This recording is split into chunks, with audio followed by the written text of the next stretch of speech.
This is Economy Watch, what you need to know about New Zealand's economic life today. Brought to you by interest.co.nz. Kia ora, and welcome to Tuesday's Economy Watch, where we follow the economic events and trends that affect Aotearoa. I'm David Chaston, and this is the international edition from interest.co.nz. And today we lead with news. Financial markets are now expecting a 50 basis points rate cut from the US Fed later in the week. But first up in the US, the next regional factory survey came in surprisingly strong. The New York Empire State Manufacturing Index unexpectedly jumped sharply in its September review to its highest since April 2022.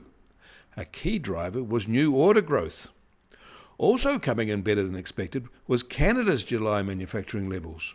Oil and coal production drove that, and also probably helping was an unexpected rise in Canadian vehicle sales.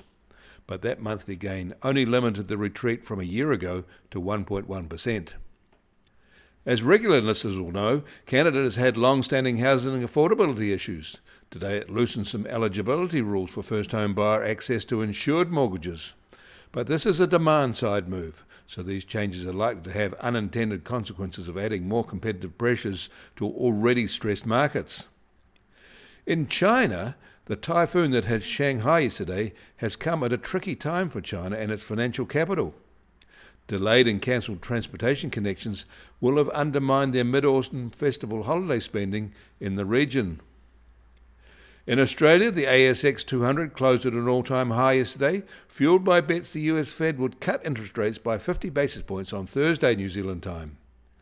But the same financial market bets are pushing the US dollar lower, along with benchmark interest rates. Falling rates are having a global effect, except perhaps in Australia, where there is widespread acknowledgement that the RBA hasn't tamed inflation there yet. But they may be able to hold on with unchanged policy rates as the gap with others widens over the next few months.